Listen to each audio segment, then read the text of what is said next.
Welcome again to the Most Important Skill in Life podcast. I am your host, Travis Daigle. Remember, the most important skill in life is personal ownership. This is taking responsibility for our actions, our beliefs, and our direction in life.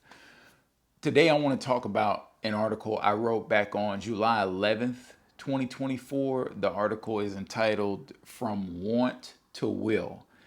In the article, I talked about my belief that we often confuse wanting something with being willing to do what it takes to have that something. The first time that I really observed this trait in people is when I was working in fitness as a group fitness trainer at a CrossFit gym up in Tacoma, Washington. From time to time, I would have people approach me individually about wanting some training or wanting some guidance on a particular goal that they had. Maybe it was to lose more fat weight, maybe it was getting stronger, maybe it was preparing for some sort of competition that they wanted to participate in. And oftentimes what I noticed was when a person would approach me individually, initially that initial conversation was filled with not just a lot of enthusiasm, but a lot of motivation. They seemed very motivated, and so it seemed like they were determined. It seemed like they were ready to really put the energy into the process to achieve that goal.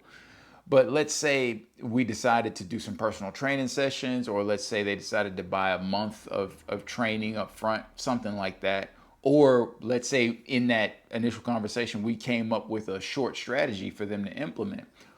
Oftentimes, what I would see happen if it was personal training sessions, the first session people would sometimes no call, no show, and this is after paying for the sessions ahead of time. Sometimes they no call, no show, and a lot of times when they did show up, they showed up late, disheveled, and not really with the mindset or attitude to train. And then people who I would work with individually and then like give them some homework to do on their own, whether it was movement based, diet based, or some reading that I was trying to get them to do, people just never follow through. In my whole time working in fitness, I had one client follow through with a plan that we made off the cuff, and she had great results from doing what I asked her to do. She wanted to be able to do a pull up, and I just told her very simply, before you leave the gym, every time you come to the gym during the week, she would come usually at least 3 times a week. And so I told her, like, at least 3 of the times that you come to the gym, I want you to stay after class and I want you to do 3 sets of band assisted pull ups. This is where you put a big rubber band around the pull up bar and you use it to help assist you through the pull up motion. And she did this for about a year. And at the end of a year, this woman had 10 strict pull ups that she could do without assistance. She went from like 0 to 10 in that time frame. And this is this is just it's a great example of where I've had all these individual conversations with people, and maybe, I don't know, maybe 25, 30 times I've had these different individual conversations with folks and made recommendations or scheduled training, like scheduled a course of action to meet that objective that they have. And only one time did anybody ever follow through. And that person that followed through, she saw massive success from doing so. And it wasn't anything magical, right? She wanted to pull up, she couldn't do any. By the end of a year, with focused and consistent effort, something I talk about a million times with exercise, and I'll talk about it a million times more. Focused and consistent effort, she was able to do 10 strict pull ups by the end of the year. So there's this difference between wanting and being willing. And I after a while I started to ask myself, what accelerates a person from wanting something to being willing to do what it takes to get that something? What accelerates a person from wanting to willing? And it it reminds me of, I write about this in the article, it reminds me of a conversation that I had with one of the gym owners that I used to work with. And we were talking one day and we were talking about a particular client who had a weight loss story like I had. For those of you who don't know, I used to be over 300 pounds when I was 17, 18 years old. Had been trying to lose weight for a long time, ultimately lost weight. Lots of will, lots of determination, lots of lessons learned in that process. But there was a client at the gym who had kind of a similar story. Not, he wasn't as young as I was, but had gone through this weight loss journey, had lost something like 50 to somewhere between 50 and 75 pounds, if I remember correctly. And something that the gym owner pointed out to me was that it wasn't the gym that caused this person to lose weight. The owner of the gym was saying this particular client that lost all this weight, they would have figured out a way to lose weight whether the gym was there or not. The gym just happened to be there in the process, but they had already made the determination in their mind that they were going to lose weight. And this was the mistake that I was making when I was dealing with clients, because I used to go on these emotional roller coasters with people because they would be all excited and motivated and communicate all this energy to me when they first talked to me about the problem they were trying to solve with their health. And then I would get all enthusiastic because I thought I was seeing willing. But what I was actually seeing was just wanting. I wasn't seeing willing. And here's the deal. You can't tell, right? You only time will tell us whether somebody follows through or not. Like that one lady that got the pull-ups, like, yeah, I was seeing willing right there. And I always thought I was seeing willing initially. When clients would come talk to me, I thought I was seeing a willing person rather than just a wanting person. The reason I thought I was seeing a willing person is because I was just projecting my experience of weight loss onto them. So when I made the decision at 10 years old in 1992 as an obese little kid with no resources and nobody to help me figure out how to get in better shape or lose weight, when I made that decision back in 1992 that I was going to figure out how to get in shape, I was very much willing. There was no wanting there. There was like, I'm willing to do what it takes to get there, and I'm willing to die trying even if I'm not successful. And so I just assumed that I was seeing the same thing in clients when they would come to me all excited, and I wasn't. And look, that's okay. I'm sure there are places in my life where I do this too, where I'm communicating I want something, but in reality, I'm not willing to do what it takes to get that something. And so what I've thought about is, how do you accelerate somebody between the two? How do you get a person to go from I want something to I'm willing to do what it takes to get that something? And in the article, something that I talk about is when I was growing up and I was going through the weight loss process, something that I said in my TEDx talk is that I never complained about being bullied and being picked on for being overweight when I was at school. Kids used to call me ugly, fat, slow, unathletic. They call me stupid. I mean, I'm being very mild here right now. Like there was some ugly comments and names thrown at me when I was young, growing up and going to school. And I never talked back to anybody because, one, I was very timid, and so I was scared to talk back to anybody. Anybody really in general, not just the kids at school, but anybody in my life I was scared to talk back to at that time. But also there was a part of me that felt like, well, like they're right. Like I am fat, I am slow, I am unathletic, and I wanted to be more athletic, and I wanted to lose weight, and I wanted to get faster, and all those things. And I didn't talk about it, one, because I just felt like nobody wanted to hear my sob story. And all the kids are making fun of me and they're bullying me. Like I just was like, nah, man, I'm not going out like that. And it's nothing wrong with talking about it, mind you. Like I probably, as I look back on it, it probably would have helped me out from an emotional burden standpoint to talk with someone about it.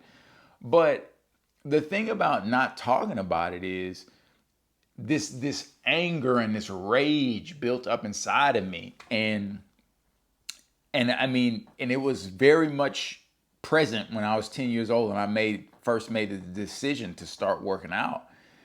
And there's something about not being able to talk about it and that anger and that rage building up I just drove it into execution.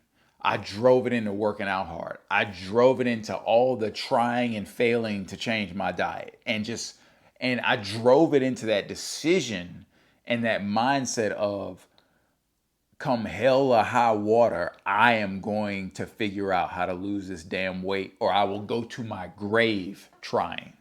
And that's a, and so something I mentioned in the article is, if you have some anger and rage in you behind some objective that you're trying to reach, then yes, desire plus frustration can often kick us into drive. But I think, as I was thinking about this article and preparing for it, I think the real lesson here is, you got to focus on the process. I think the part of the reason we get so excited when we talk about our goals is like, we have that. Of course you're going to be happy if you reach your goal, right? And so just talking about it's something that you want, right? It's like a Christmas present. It's like, ooh, what am I going to get for Christmas? I think it has that same kind of energy around it. I'm not against like vision boards or anything like that. I'm somebody that tells you to maintain a vision, but you got to understand, like, don't get married to that. Like, the vision is only telling you what the process is. That's the thing we got to be excited about. Like, that's the commitment that I made to myself at 10 years old, that I am going to engage with the process. The process is what produces the thing that I'm looking for. I'm going to be more excited. I'm going to be more motivated to fight with, engage with, wrestle with the process of exercising and weight loss, et cetera, et cetera. And look, y'all, I talk about fitness a lot, but in the article, I mentioned it. Like, I've gone over this with people in all parts of their life. I mean, people who want to make career changes or start businesses, and they're all excited when we're talking about it, but when it's time to actually go time, like, they're not doing anything. People who want to repair broken marriages. Again, we had that first conversation. I'm talking with the husband. He's like, yeah, I really want to do this, and I need to stop doing this, and I need to go to counseling, blah, blah, blah, blah, blah. We make a plan. I try to hold them accountable to it. We check back in. They've done nothing, right? Done nothing. But when we were talking, there was lots of motivation, and I really want to repair my marriage. No, you don't. Like, you're in love with the idea of it. You're in love with the Christmas gift. You're watching the gifts under the tree during Christmas time, and you're just like, and you just can't wait till December 25th to unwrap it. But you haven't thought about the process of what it takes to get the gift. And another big one, probably just as many times as I've had conversations about fitness goals that people have, I've probably had just as many conversations about people wanting to get out of debt, y'all, like people's personal finances. And the first thing I always tell people is, look, go to ynab.com, youneedabudget.com, get the app, get on a budget. They got free learning resources there. Look, start reading through the articles, reading through their articles. And then if you have questions, come talk to me. I have told people to do that so many times, and everybody, oh man, they just had to put people didn't have money to pay for the titles on their car, not the title, but the registration, right? The registration time came and they didn't have the money for it, or like, man, this bill popped up out of nowhere and they had to put it on a credit card. Now they pissed off and they done with it. They tired of being in financial chaos. And lots of people know, because I'm an open book. Like, I was $60,000 in debt before I went into the military. And so a lot of people know that story, and they're like, Travis, like, how do I get out of debt? And the first thing I'll tell them is like, well, first thing you got to do is educate yourself about money and about your money. So educate yourself about money by going to ynab.com and reading those entry-level art. They're free. Like, it's free. Start reading those how to get started articles. You can use their app for 34 days for free. Like, go there and get started. You got an iPhone because you're on social media, like, and they do iPhone and Android. Get on there, get the app, get started, start reading. And then if you have questions, ask me. Because I've been doing this, I've been budgeting for a long time. And so you got to learn about money. Then you got to learn about your money. And that's where actually writing, like typing up the budget in your phone and getting the budget set up is where you start learning about your money. Oh, here's how much income I have. Oh, here's how much money I want to dedicate to groceries, to this, to that. And then once we get organized, then we can start talking about the plan to pay off the debt. And y'all, how many people actually go to youneedabudget.com, ynab.com, and do what I told them to do? I've had now one in probably, I don't know, 30 different conversations I've had with people. So, man, it's the process. That's what it is. It's the process. And I know that's been said a lot. Man, you got to focus on the process. Man, you got to trust the process. Well, yeah. I mean, the process is what gets you the thing that you so vehemently claim that you want. So that's the thing you need to fall in love with. I mean, as far as fitness goes, look, y'all, I've been working out on my own for 32 years now. And there are still, I don't know, maybe it's like 50% of the days that I have a workout that I don't want to work out, and I just make myself do it anyway.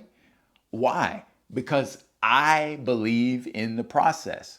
The process has never let me down. I said it when I was a kid, I'm gonna keep working out or I'm gonna die trying, right? I'm gonna keep working out to lose this weight or I'm gonna die trying. Well, the reality is by continuing, like when I first started, I struggled and failed for 7 years and I just kept getting heavier and heavier and heavier.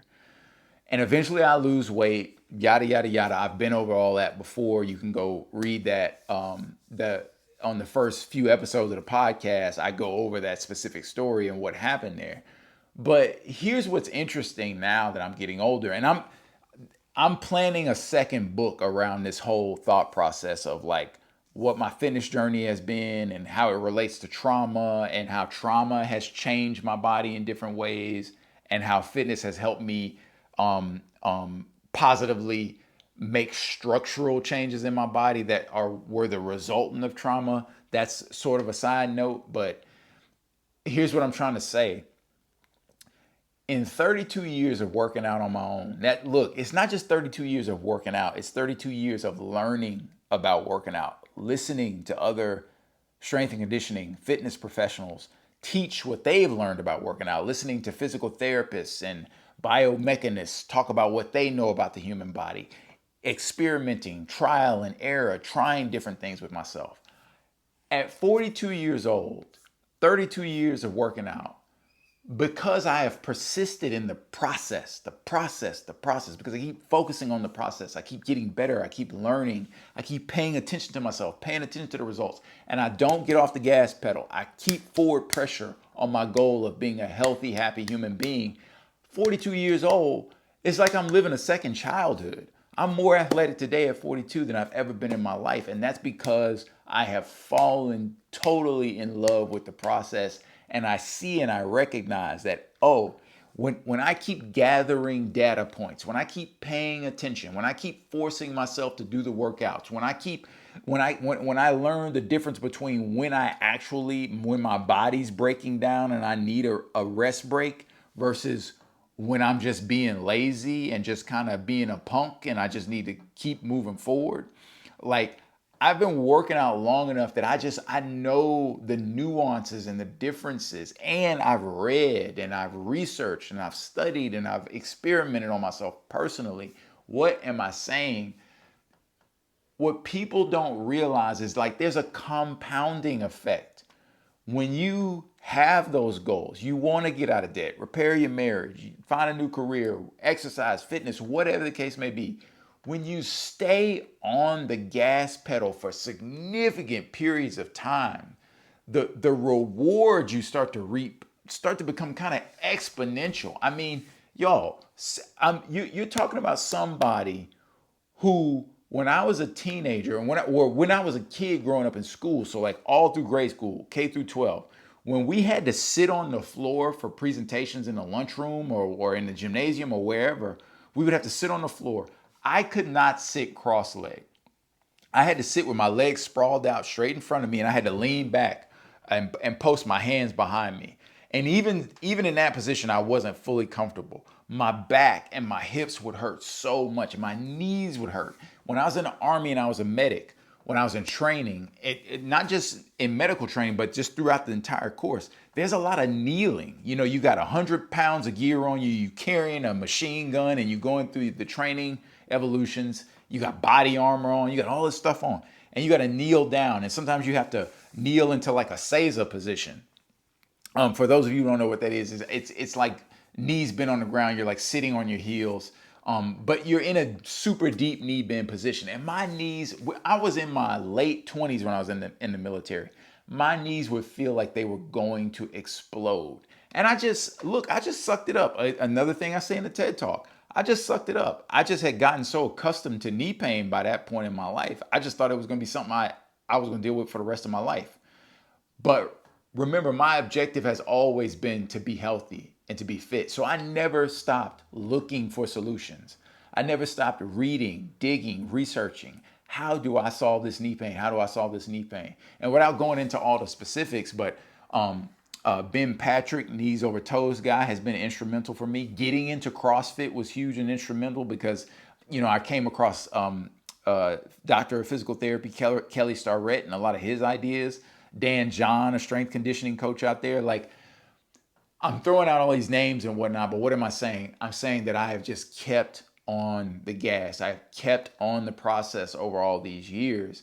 And that has led to me now today being 42 and being more athletic than I've ever been in my entire life. I go do jujitsu. I go do boxing every week. And every week I'm feeling better and better and better. It's almost like I have new legs now. And so I can do things at 42 years old, athletically, that I couldn't even imagine when I was a teenager and in my 20s. And so you have to look. I want you all to have goals because goals give us direction. They help us understand what are we going to do with our time. But you got to recognize that it is the showing up. It is the overcoming the friction and the laziness and the boredom in oneself to show up and do the work for the thing that gets us the thing. And a lot of times we hit goals and it's not even the goal that makes us so happy. It's seeing how we overcame adversity and we overcame our own shortcomings in the process. I mean, when I lost all that weight so many years ago, when I got my engineering degree, when I got my Green Beret, when I paid off debt, it wasn't like the thing that I was so happy about. It was looking back at all the hills and valleys that I traversed and navigated to get to the goal. And it was seeing how I grew as a man, how my character evolved, how my level of self-discipline and my level of self-worth evolved. Like, that's the thing that's so rewarding. So look, man, have your goals by all means, but fall in love with the process because that's what's going to take you from wanting to willing to. Y'all listen, as always, this is the Most Important Skill in Life podcast.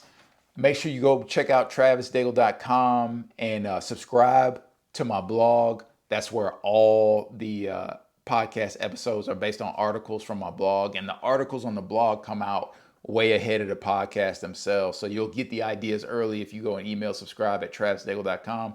You can also find a link to my book, Adapt and Overcome, 3 Principles to Master the Most Important Skill in Life. Look, if you are watching on YouTube, please do subscribe. You're listening on Spotify, follow the podcast. As always, travisdaigle.com to subscribe. And I will talk to you all next time.